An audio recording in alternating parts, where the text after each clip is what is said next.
We are live. Okay. Hi there, guys. Michael the Comic Nerd here. I'm really fucking tired. Lewis is back with me again after Insidious Chapter 2. And we just got out of the longest, most exhausting movie I've seen all year. Which people know I see a lot of movies all fucking year. That's saying a lot. Yeah, we're at the 30th of December. Literally a day before the New Year. And The Wolf of Wall Street. So... Well, you started off like you could have been in the movie swearing. My God. I don't know what I think about this movie. I really don't. Like, it's a Martin Scorsese film. He was notorious for making incredibly long, convoluted movies. This one is no exception. I heard this one's like this longest by what you said, 30 seconds? Yeah, something like 30 seconds to a minute. Something like, either way, something ridiculously long movie. It was... Oh my God. It's just one of those movies, I'm not even gonna bother going over the story. I'll go as much as needed to go over certain points, but I'm not gonna go over the whole thing because we'd be here till tomorrow. So it just... I can only roll my eyes at that because it's so true. Because it's like, it's 10:30 right now. We got here at 7. Actually 6:30, so we've been here for 4 fucking hours. Yeah. And so we're all pretty tired. I say all. You can include me in that, no doubt about it. I'm saying it's all just you and me. Oh, okay. So, all two of us. All two of us. There you go. So I don't even know where to start. Like, that's kind of the weird thing. Like, it's not a bad movie. Oh. Oh, there you go. Oh. That's kind of like, maybe get you to have... Well, that happens more than once in the movie. It happens like 2 or 3 times. Yeah, so... Okay, explain that a little bit. We saw in the trailer, yeah, sure. Leonardo DiCaprio starts... It's a rags to riches story. Yeah. It's kind of like the whole Empire thing, where you start off from the poor man, then he goes to the rich man, then they go to the downfall of the kingdom kind of thing. Yeah. That's basically... He didn't want to let go of his kingdom, and that's why we had a second half of the movie. And that's, pretty much, because it should have ended like 45 minutes before it did. Maybe even an hour. He would have saved us plenty of time. You could have cut out so much from this movie. So much of it is padding. And here's my main issue with the movie, and it's one of those things, it's not my personal style, because I'm a pretty mellow guy. Okay, I'm not... I was gonna say, well... You are pretty mellow. Let me put it this way. I am not a party guy in any sense of the word. I don't care for it. I never did. I never will. I never liked it. This movie has like a party every 5 seconds. Yeah, just in case you missed one, there is another one. Here's another one, and there's this all kind of like just tits and ass everywhere. And drugs. And drugs. And alcohol. And money, which granted I'll go to the if that's in the party, And just for that, but just like every 5 seconds, it's like the Great Gatsby had an orgasm. It's one of those things.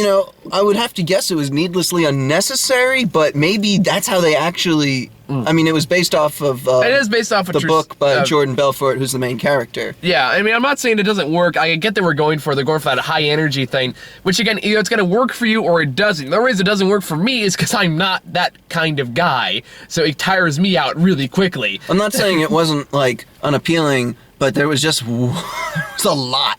There was a lot of debauchery. That's just how I'll put it. And by the way, you guys think I swear a lot? I feel because I swear a lot? Man. Oh my God. This makes me look like a fucking nun in comparison. I have not heard the word cocksucker repeated so many times in a 3-hour time span. Or really any combination of swear words, really. Yeah, that's certainly true. Cocksucker, motherfucker. Yeah. I'm sure there... It didn't matter, bitch. Goodness. Even the C word a couple times. Oh, yeah. The only they didn't use was an N word. Although apparently one of the characters did use the N word, but it was omitted from the actual movie. Probably not because of Scorsese's decision. Yeah, I would have to think so. Which I think he may have called it to a white person, so that's just really, I don't know. Maybe I was hung up on that. Maybe they finally talked to Scorsese like, okay, dude, look, we know we're letting you a lot of stuff here, but that's going too far. Only Tarantino could pull that off, so just take a step back. That's the line. That's the line we can't cross. And it's like, okay, fine, we'll cut out that 5-minute scene. Yeah, right? Oh, man. Because you could easily drag that out for another 5 fucking minutes. I'm sorry. But the drugs. I think the drugs this movie dragged out feels the like scenes. a drug. Yeah. Like, it's... Come to think of it, that's like a perfect way to describe this movie. This movie is a fucking drug. Like, I don't know if I feel addicted, though. Neither do I, but I feel the after effects of just the drooling stage, basically. And I don't know if I'm bringing this up out of place. There was one joke that I really enjoyed. Leonardo DiCaprio. Yeah, I can't even say it. Leo's character was on drugs, and he had way too many of this one particular drug, and they made a really funny joke. They called it like the lemon or something like that. It was like these really old pills that like were like dug up in the 80s, like early 80s, and brought up now in the Apparently early stuff 90s. we can't even get anymore. No, but either way, it's supposed to like really powerful shit. But either way, it has like because it's so old, it has a delayed effect. Yeah. So eventually he ends took up... too many because he didn't get the effect, what he expected, but it knocked him out. It incapacitated him, and he described it as cerebral palsy. As a cerebral palsy And it was stage. pretty funny. It was pretty funny. That was great. Give Leonardo DiCaprio. He'll do anything for that fucking Oscar.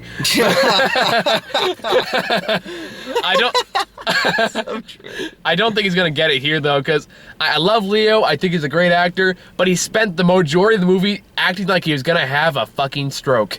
Oh man, I'm surprised he didn't have a stroke. I'm surprised he didn't like throw out his lyrics or something, like need like surgery or something. Man, yeah, there was larynx. a lot of shouting too. He screams through like 3/4 of a 3-hour movie, so that's a lot of When he screaming. wasn't doing drugs. When he wasn't Actually, doing he was still shouting when he was? Yeah, he was shouting the entire Taking time. the drug. Hey. Like every scene was like, not like Arnold Schwarzenegger style, but I feel like A little more Leo styled, however that if is. it had Leo, it'd be too loud. People, I got the security guys in this garage to come Yeah, right. get my ass. Jeez. Oh my god, I just need like a minute because like my brain literally hurts. It's from, like, so long trying you to don't even process exactly it. know where to start. Maybe that's how they tricked critics, is because it was so damn long. It's like, yeah, I sat through the whole thing, so I guess I liked it. I laughed at something. No, like to be fair though, like it is well written, it is well constructed, it's just really high pace, and it's one of those things like if that's gonna work for you or it's not. I think a movie can be high paced, but when it's high paced for 3 straight hours, that wears on you, the viewer. It's exhausting. Yeah. It really is. Like I mean, I'm pretty sure like feel a lot of people's sentiment when you sat through this one. Then we got a full theater, by the way. Yeah. It's like you could have easily cut some of these scenes out completely. Oh, It would sure. not affect like a lot of the drug using stories and a lot less of what the hell is that guy's name? The actor, what was his name? Dan, something like that. Danny. Oh, Danny. Oh, who was being played by Jonah Hill? Jonah Hill. That's what I was looking great. for. I can't say Leonardo DiCaprio, but I remember Jonah Hill. Yes. You said Leonardo. Quaaludes is what he took. That was it. Either way, it's like you That could don't have cut out a exist. lot of Jonah Hill stuff. Oh, yeah. And majority of his parts was mugging at the camera. I'm assuming his character was supposed to be disliked. Yeah, he did, I'll give him credit. He does a good, despicable character. Like again, they're all very solid performances, given with the material they're given. And it's not, again, I don't want to get the wrong idea here. I think I like this movie. Yeah, it was enjoyable for sure. Like, I mean, there are parts that I laughed at. For me, it's I think for most people, like 3 hours is way too fucking long for this constantly high energy kind of film. I can pretty much agree with that. I enjoyed myself, but right now, I'm like, why? What decision? What did I just do? Like, this is a movie I almost want to finish recording this and then like a week later record like an afterthought. Just like almost you like might need to add an amendment, maybe. I can't even English. That's how bad that is. damn, my head literally hurts. Yeah, me too. But it's just like goes like, wow, so that's what I watched. Okay, now I can actually start piecing together the Events? puzzle, Yeah. the events. I don't. Tell me this pen. Okay, maybe that was clever. I liked how that happened inside of the diner. Yeah, the diner was very straightforward. It's like, by the way, the guy, I can't do English either today. All right. Shane from The Walking Dead is in this. He plays like a guy who knows a lot. He's a very high end, not very high end, but kind of a drug dealer kind of guy. Yeah. Who knows all the connections, stuff like that. Either way, his simple thing was like, he's the one that Leonardo really wants to recruit, because what happens is he starts working at this Brokerage. with Matthew McConaughey. Right. He's a stock trader. Who's stock trader, who kind of like takes him under his wing a little bit, very briefly, and that's when you get though. Which is just weird. Which really I can't tell why that happened. I don't know if McConaughey took some drugs and just started doing that on the set. To me, it was like some sort of brainwashing thing. Once you were able to get the singing pound your chest out, then you were able to go and conquer and do anything. I'm not. Maybe that's what it was. I don't know. For them, I don't know what it relates to in the movie metaphorically, though. Oh no, That's actually as good of explanation as anyone. Oh. Okay, sorry. It's all right, but they always wait till I'm doing a review for my boss to fucking send a message. Well, that's the best time to do it, of course. Of course. Anyway, they're watching. If my boss was watching, I would get some questions. Oh, okay. Well, No, nothing like get you fired no, questions. definitely not. Just what's wrong with you? Yeah, like it's like, you really swear this much?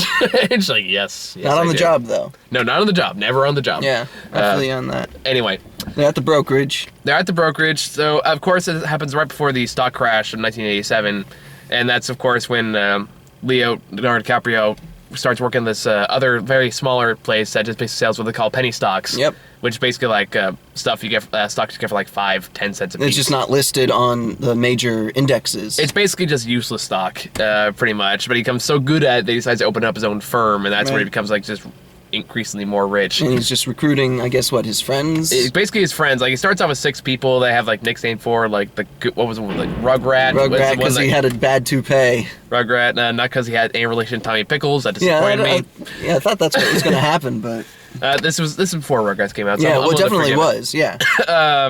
Then we had Shane from Walking Dead. I don't know what they called him. Big Jonah guy. Hill. Yeah. And other people that really A couple of other characters that don't really pop up much more in the movie, or at least have any significance in the rest of the movie. At best, So, they give you a small chuckle for their actions. pretty much. Yeah. And there are a few. There's a lot of pretty good one-liners or little chuckle moments. Yeah.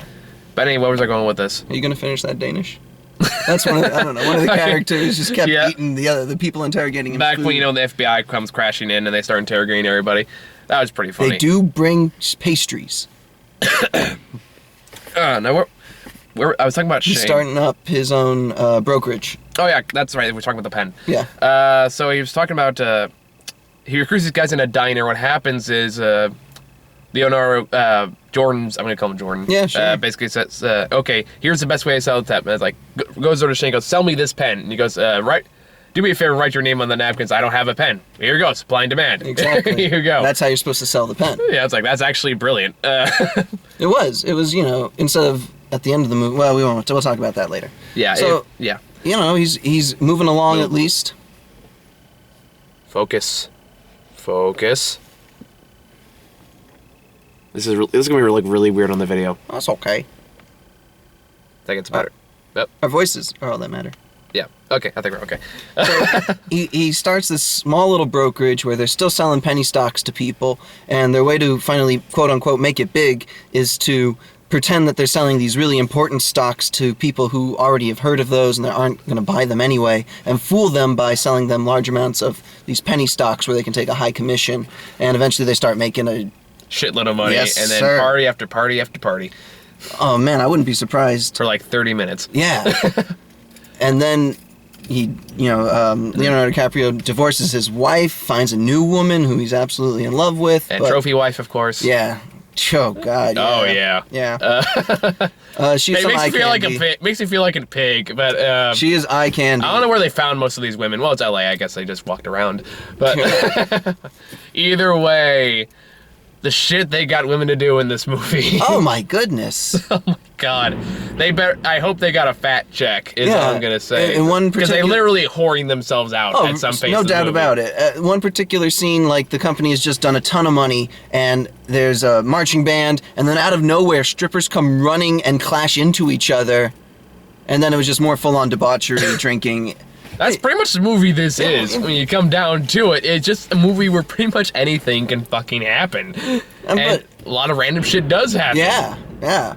Did you think that there was anything that happened in it that was like unexpected? I guess I kept expecting drugs to happen. I guess if you're talking about from a tone perspective, like oddly enough, a lot of the more dramatic elements, especially towards the very end, almost kind of felt out of place. Because up to that point, the movie felt very, very high energy, constantly in your face. But they have these quieter, more dramatic moments, and it just feels a little out of place. Because that's something the movie hasn't really done that much of this. I like that analogy of it for sure. At the end, it felt like it landed a little awkward, if you will. Like they had just done their whole, I don't know, let's say they're doing gymnastics and they just did their flips and it's beautiful and it's great and you're enjoying it, and then they land and they take a couple steps. Yeah. Well, now they did some drugs too. Yeah. Really, they did a lot of drugs. Not even like remotely kidding about that. There are drugs pretty much in every goddamn scene in this movie. I don't think they missed one even. They even did crack. Probably Jonah and not. Leo did some crack. They smoked some crack. They didn't just smoke some crack. They have snorting crack and what they call ludes and lemons Quaaludes, and marijuana and all kinds of stuff and just blah, blah, blah, blah, blah. Oh, the Coke. And the Coke, yeah. Oh, lots of Coke. Oh, my goodness. It's making my brain hurt just thinking about it.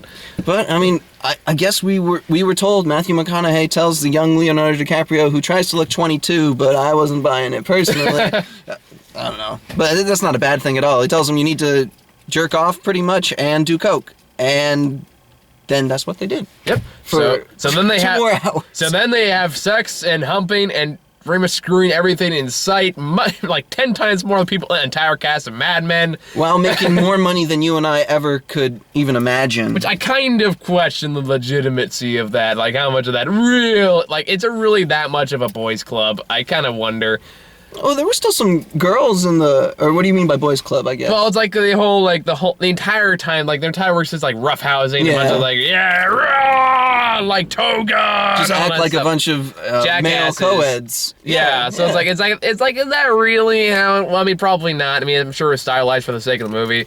But at the same time, it's like, I don't know. I didn't really, I got tired of it after a while. Yeah. But, like, that's kind of the things, like, the higher age stuff, I kind of got tired of it for a while, mostly because I forgot I could breathe until, like, A Quiet Moment came on, because it's so high energy, it's pounding with this, like, loud, a great soundtrack, by the way. I was going to mention that, but I'm glad that you did as well. It was this booming, fantastic soundtrack into all these women and all these drugs and all this just high energy stuff constantly thrown in your face, like for the first hour, at least the first hour. And a half. Because I remember I looked at my phone around the hour mark, it's like, Jesus, we still got 2 hours! I'm really happy I only looked at my watch with 45 minutes left. Like, I was like, I don't know if I can do this! Shoot. That's how tired I was. And I sat through Smurfs too. Oh, but anyway. You should get a medal for that. Oh my god, you have no idea. I don't want to know. But move on to more pleasant things. Anyway, we're talking. So it's so high energy. So like when A Quiet Moment finally happened, I was like, oh, like, I kind of like, I still like my chest literally just feels like it's just tense from all that stuff. It might also be that I worked out earlier before I came here, but also because in the movie and the high intensity stuff, it's just there's not many chances just to breathe, to relax, to like let your mind catch up with everything that's going on. There's no doubt about it. Like we're still trying to process all of that, and like does not compute. Like I'm not a big Scorsese fan. I haven't seen too many of his movies, so I don't know if all his other movies follow this similar pattern. If you know, say so in the comments, and I maybe I'll bring it up later. But it's just one of those things, like, I don't know if that's a Scorsese's usual style, but if it is, oh my god, this fan base must be just incredibly dedicated. And again, no disrespect to you guys, all the power to you. Well, I mean, that's just assuming. I mean, he is a good director. I mean, it's sure. It's all hectic, but it all feels deliberate. If that makes any sense. And I gotta say, he nailed all the finer points, like you said, with the music. I think he also did the decor, if you will. It's not the right word I'm going for. What everyone like was wearing. Like the sets. Oh, you mean like the, I don't know the term for it, but I know what you're talking about. Failing. Just how, the sets and everything was really well done to the time frame that, they're in the late 80s, pardon me, and then so you're basically saying 90s. like he captured the time period. Yeah, he did capture the time period pretty well. And maybe relied a little heavy on the popular music of those time periods, but I would assume those guys would be listening to that anyway. Yeah, so again, it all works very well. It all feels very deliberate. Like, there's a lot of chaos here, but it doesn't feel like random. Like, it doesn't feel like random chaos. It all fits well within the mold of the story. It was just chaotic. Yeah, it was just chaotic. Yeah. And again, like I said before, that's either going to work for you or it's not. So, like, take our opinion at this as you will. Like, as I demonstrated over the course of the year, I can handle a lot of shit. Sure. Yes. Man, I'm just beyond tired at this point from sitting through this thing. Just not emotionally drained, just tired. Like, there's a difference. Just physically, yeah. I feel physically exhausted. Because it wasn't an emotionally draining movie it was at not. all. You don't feel too invested in the characters' mishaps. Maybe Leo. Only him, because it's all based around him. Pretty much. Like, it is Leo's story for all intents and purposes. And given what he's given, I think Leo does a very good job. Even though if most of his role for the entire movie is basically screaming at the camera one line or another. Or sniffing drugs. Or fucking somebody. I don't know. There's a lot of that, too. Some weird-ass kinky shit in this movie, too, by the way. Yeah, totally. Just out of left field. They could have cut that. Like, the whole...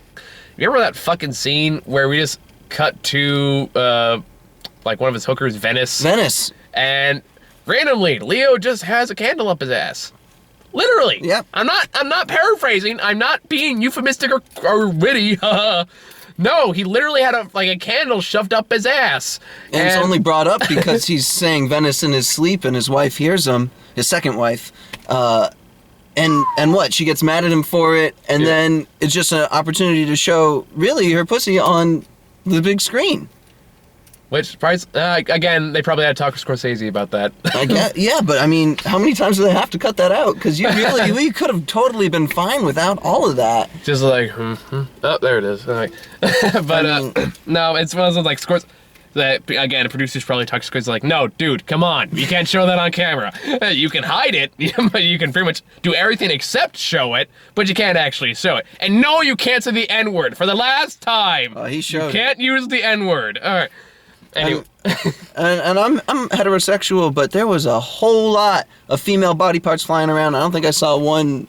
Oh no, there was a gay scene. There was a gay scene. Oh, there was that one gay scene. You were right. That was really funny. That was really funny.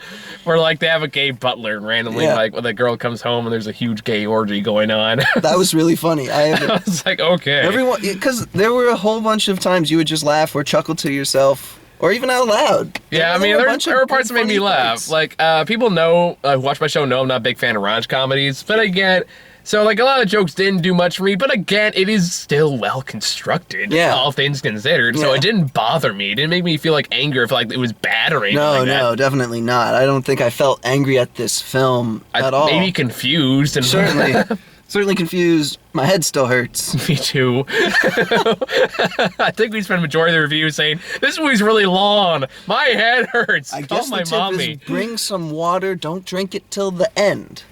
Or bring some Coke. Or bring some Coke. Then you're in the movie. Yeah. Snore it off a hooker's ass or something. No, he did that. Nope, he did that too. He definitely did that. So let's see what the horrible things that happen. We have gay orgy, candle up the ass with candle wax dripping afterwards. His safe word was not heated to.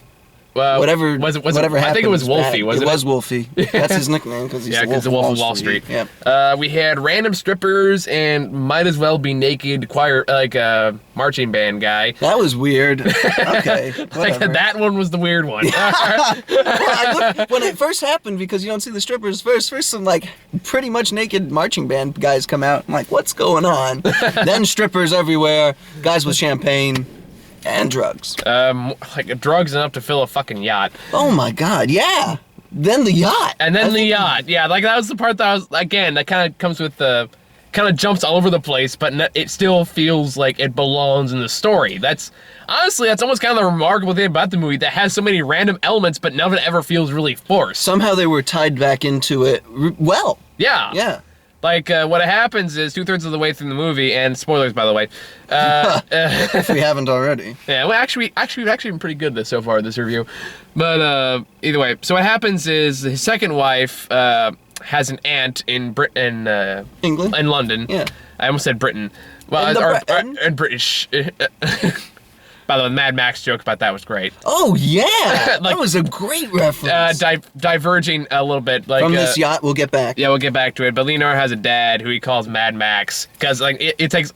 Honestly, I was like, oh, God, that's going to be me when I'm older. Yeah, Rob Reiner did I really liked Rob Reiner's character. Oh, he did a good job in this. He played a good father. But either way, it's like I said, anything can set him off. Like, if the phone rings on a Tuesday night will set him off. And it's like, but every time he picks up the phone, he speaks in an English accent for no apparent reason. So, like, the phone rings and he goes, who the hell calls me at 10:30 on a Tuesday? I've been waiting for this all week. Hello. Just total change on the dot. On the dot. Like, oh, yes, taking that right away. Okay. And it was a pretty bad British accent, but that was the point. It was good. It was over the top. And the hands up, he goes, can't believe the motherfucker. He tries to ask his wife what happened. She has no idea what was going on in the television show he wanted to watch, so he yelled more at her. Okay. It's great. Anyway, sorry about that. Anyway, we're talking about the aunt. So she has an aunt in England, and after he learns the FBI is finally on to him, he decides, and I get some money to my Swiss account, to a Swiss bank account, but I have to have someone under the name who's not mine, so that way they can't get my ass in trouble. Right. So he puts it under her name, but she eventually dies, like 2/3 of the way through the movie. They learn that she's dead, and he's in Italy at the time. Yep. So he basically he calls Swiss banks. So he says, "You gotta get your ass here by tomorrow if you want to save the 20 millions in this account." Because had to have her signature forged. Yeah, something like that. But why he needs to be there, it's not important. Yeah, he had to get there. The point is, whatever the case may be, there's a lot of points. Even the movie says, "Look, you don't care about this." Really? Like Leo looks at the camera and goes, "Look, you don't give a shit about any of this. You don't understand anything I'm saying right now. Just here's the important thing." What about the one time when he couldn't say anything? What part was that? When he's at the country club taking the phone call from his wife. Yeah. Because he just because he took a lemon and he says can't say anything. He's just the and again, props to Leo. He's still not gonna get that Oscar. That was pretty good. That was pretty good though. I'll give him that. I feel kind of bad though. It's like I feel kind of bad laughing at the cerebral palsy thing. Yeah, that was bad. It was a good joke, but it was a good joke, but I feel kind of bad for laughing. I was like, oh, that's so accurate, and I feel really bad. Then he portrayed it pretty well. Yeah. But still, they got to get to Switzerland. Anyway, they gotta get to Switzerland. So they take a yacht, but he says, okay, we gotta get there. My water's gonna be choppy. He goes, well, we can handle chop, right? Yeah, choppy. Next thing you know, they're in a huge fucking storm, which is, I think, the only use of CGI in this movie, unless there's probably some green screens in there.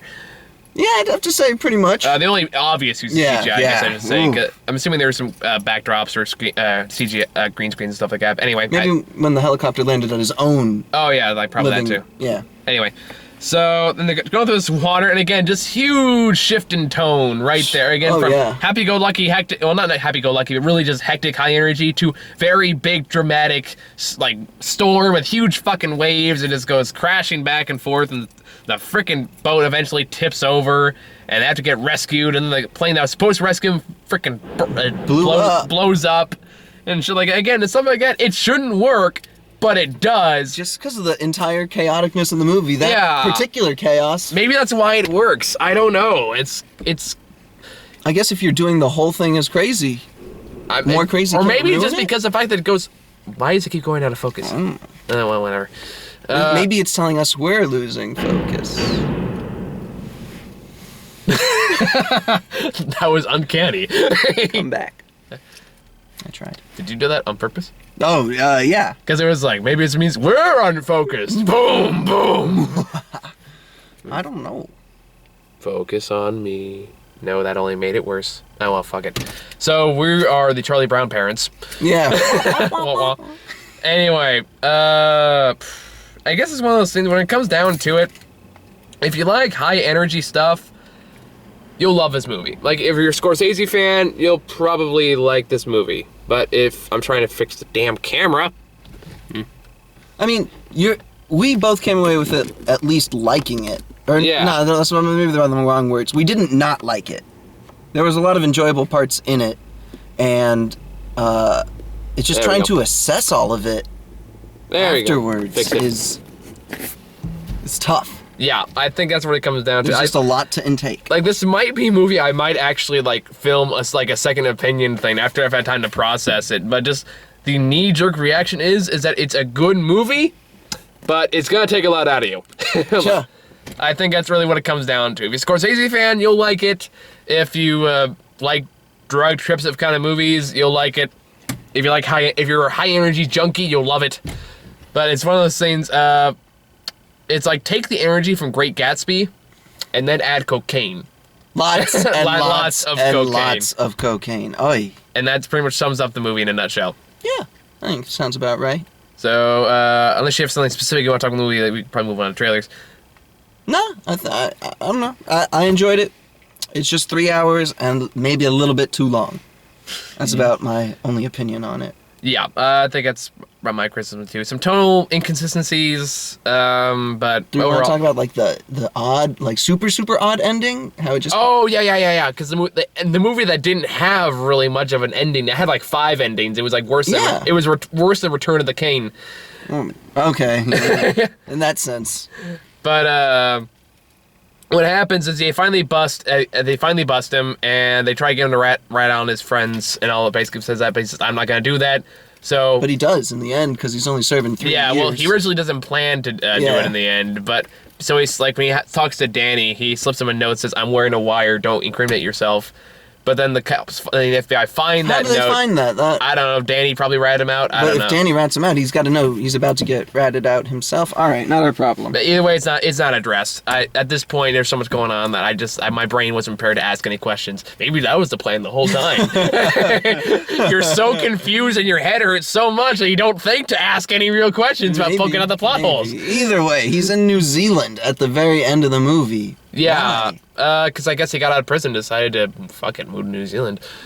He's a motivational speaker. Yeah, like first he doesn't rat his friends, then he goes to prison, or then he gets an argument with his wife about getting a divorce, and then about the kids. You could have and then ended it there. You could have ended there. I thought personally they were gonna kill him, but it could have ended there. They didn't end it there. Then he's supposed to rat his friends. He doesn't rat out his friends, so he goes to jail. Doesn't end there. They could have ended it at his sentencing. They could have ended it with him playing tennis in jail. Yeah, they could have done that too, but no, they end it in kind of a weird ass little scene where he's in New Zealand, like as a sales motivational speaker, pretty much. Yeah.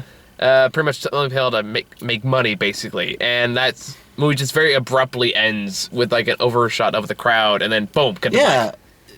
Like not even a last shot of Leo's character, which the whole Wolf of Wall Street is based on, is him. Yeah, so it just ends, and it's like, okay. I mean, yeah, at that point you're just like oh, air. Pretty much, yeah. So I was like, you could have picked one of like the 5 different endings you had up to this point, but okay, you want to go with this one? All right. We've been here a while. We'll take it. Yeah, as at this point, again, producers probably had to talk with Scorsese, like, dude, you gotta end it. It's like 3 fucking hours, just under. We go over that, we're gonna get calls from Peter Jackson telling us to cut some stuff. You're getting some skin for that. Yeah. Bro points achieved. Anyway, but yeah, it's just kind of an off-putting ending. It just ends. Like, it doesn't. I don't know if I feel like anything was really resolved. I mean, of course, the whole story was resolved, but it doesn't. Right. It didn't feel satisfying. No, it just felt like it ended. Yeah. And maybe that's again kind of the biggest criticism of the movie is that it just kind of ends, where it's like, oh, that's it. That's all you got. After all that, that's how you. Okay. That's all we can really do, unfortunately. Right. So, I guess the rest of the story turns into a fill in your blank from there, I guess. Fill in the blank, not your blank. That sounds weird. That sounds like something that happened in the movie. Fill in your blank with A, cocaine. B, sex. Or C, more cocaine. Or candles. Or candles, right. Ooh. Let's not forget candles. No. Wolfie, Wolfie, Wolfie, no more. Who's afraid of the big bad wolf? Yeah. Okay, anyway, now we're just sticking off. So let me think. What else do we do on the show? Yeah, now that I right. think about it. Anyway, let's move on to trailers. We've got a lot of fucking trailers. The first one we got one is one I've seen like 1,000,000 times now. So it's curious what you Jack Ryan, the Chris Pine action movie. Yeah. What do you think about that? Because I've literally gotten for like every movie I've seen for the past month. Are you asking me what I think about the trailer specifically, or what do I think about maybe seeing that movie? A little both. The trailer, I have like really no idea what's going on. I would have to assume I'd have to see the first one to really. Actually, this is like an origin story, from what I understand. Okay. Like it's the Tom Clancy Jack Ryan character. Grant told me this. Apparently, he's been around for years. In fact, like the Hunt for Red October was a Jack Ryan movie. You mean Tom Clancy movie? Yeah, well, no, like. Oh, you mean a Tom Clancy movie based on the character of Jack Ryan. Okay. I think it was played by Alec Baldwin at the time. Yeah. But Okay. It's almost Bond-esque then. yeah, something like that. American style. Yeah. Okay. So I guess that's what that's about. Although I guess not people in America know that. No, clearly, I didn't know that. Clearly. So. I like Tom Clancy. I think he's written some good books. I probably wouldn't go see it in a movie theater. It just looks kind of like a generic action movie. Doesn't look anything spectacular. They went to Russia and stuff blew up. That you can't get really more. Oh, that sounds like another fucking movie I saw earlier this year that I have to talk about later at some point. Die Hard. Die Hard fucking 5. Exactly. That's when you know the series is over. You go to Russia and you blow stuff up. So maybe since it's the beginning. It ended in Chernobyl. Oh God. It ended in Chernobyl. A fucking Die Hard went to fucking. Weird. Look, I don't even like Die Hard 2 or 3, but at least they're fucking Die Hard movies. Anyway. That last. Sorry. All right, forget anyway, that. Yeah. That's a rant for another video. Next one we got was Paranormal Activity: The Marked Ones. I don't even know why it has Paranormal Activities on there. It really doesn't seem to have any any connection with the My original guess is movies. because there's someone with a handheld camera, so it doesn't look professional. I guess like it's a found footage movie, but I don't know why they need to attach Paranormal Activity to it. It really doesn't seem to have any connection to the previous films in any way. It looks scary to me, and I'm scared of everything. I don't want to see it. Except Insidious Chapter 2. But Dude, I still think about that from time to time. Really? Yeah. Well, I mean, I haven't seen nearly as many as you, and I'm like, oh, that wasn't so scary at all. Yes. I'm stupid. Okay. Yeah, that movie's fucking bad. That too. That too. Although I guess I heard if you saw the first movie, it was better, but I don't know. Anyway, it doesn't matter. I still thought it was stupid. Anyway, the next one we got was Lone Survivor, which is the 4 against an army kind of thing, where it's like Mark Wahlberg. we stand as one. Yeah. Like pumping I feel bad for using this imagery because we were talking about kind of like sucking off the whole U.S. Army analogy. Yeah. Like just get those patriotic feelings stirred up. Yeah, like I choose to die for my country. I think it's actually lined in the trailer or something like that. It might have been from the 300 one, though. No, that's definitely in the Lone Survivor one. Okay, I trust you. I made a note you. on that. All right. Probably wasn't the 300 one too. But either way, it looks kind of like a standard action army movie that looks like it's focused more on promoting the army than it is for actually on the soldiers. So Yeah. So take that as you will. And then we had Monuments Men, which I'm actually really looking forward to. 'Cause you know what I'm talking about, right? Oh, definitely. With Clooney and Goodman and Murray and Damon and some other names who I should remember. Bill fucking Murray. He's a good guy. It looks like it's going to be humorous and action-packed because apparently Goodman and Murray are going to have to go through some basic training, which I would pay to see. Oh, yeah, it's going to be fun. I kind of missed the more comedic trailer for this one because that one was actually pretty funny. Oh, there is a separate one. There's two. This is the second trailer that's been released for it. The one before, there was a part at the very end where Matt Damon steps in an old landmine, and George Clooney's like, "Why the hell would you do that?" And then John Goodman and Bill Murray goes like, "What's going on here?" He stepped in a landmine. He goes, "Why would you do that?" Okay, you see? But it's John Goodman. So he has that deadpan delivery, so it makes it really funny. He's great. I love Goodman. You can't hate John Goodman. It's an amazing guy. I love him. It's very soft-spoken man. You actually see him live. He's actually very soft-spoken. Oh, yeah? Which you would not think of as considering the guy who's like, "Am I the only one that follows the fucking rules?" Anyway. Market zero! Anyway. Love that movie. The Big Lebowski. Oh, how can Fantastic. you not? Oh, man, if you need to tell people that, watch it. Yeah, no kidding. Next one is one I actually haven't seen before, so that was a nice surprise. Dawn of the Planet of the Apes. Ooh, okay. Well, what was your general feeling towards the whole Rise of the Apes? I actually really liked Rise of the Apes. I mean, there were a lot of problems with it, but I thought, I forget, he was Gollum in Lord of the Rings. Oh, okay. I don't know his name, though. I'm totally blanking. But either way, the same guy who played Caesar in the last movie. I thought Caesar. Actually ranked Caesar as the best blockbuster character for 2012 a couple years ago. Okay. Almost a couple years ago. So it's I really loved his character arc. I think he thought a great character arc in that movie. We know he'll be back from this trailer. Yeah, obviously, because of course he's pretty much the rising star from that. The rest of the movie would have sucked without that character. I think, in my opinion. Yeah. Because he actually had an arc. He had character growth. Which is something that is somehow anemic to other movies. It made his plotline made sense. It was well constructed. It was well written. It's Andy Serkis. That's what I'm thinking of. Oh, okay. He does the motion capture, but either way, he just emoted it so well and so perfectly. And he just so bought his story that the incredibly big obvious flaws of the film were easily forgivable. And there were a couple. But that's all right. Yeah, there's more than one. Yeah. But definitely. It looks interesting. It's been a good ride so far. I mean, it has Gary Oldman in it. Yeah. So if nothing else, if it's bad, it'll be hilarious. But if it's good, it'll be fantastic. Yeah, because that's kind of the way Gary Oldman is. That's his magic. If it's a bad performance, it's gonna be goddamn hilarious. If it's a good performance, you're gonna really enjoy yourself. So either way, it's a win-win. Because if Gary Oldman's in a bad movie, he knows he's in a bad movie. Yeah, so he makes the best of that. He'll goes over the top as humanly possible. I think there's a clip on YouTube where he goes, get everyone in here. It's like, everyone? Everyone! Or something I can just imagine him doing that. That's perfect. So either way, I'm not really looking for James Franco, but the rest of the movie, I think have high hopes that it'll be good. Orwell. Either way, it's going for the more post-apocalyptic thing, so Yeah. it'll be interesting. Yeah. And then the last one we got was what you mentioned earlier, 300: Rise of an Empire, which I'm worried about because I liked the first 300 movie. Now, I know the story behind the development of this one was that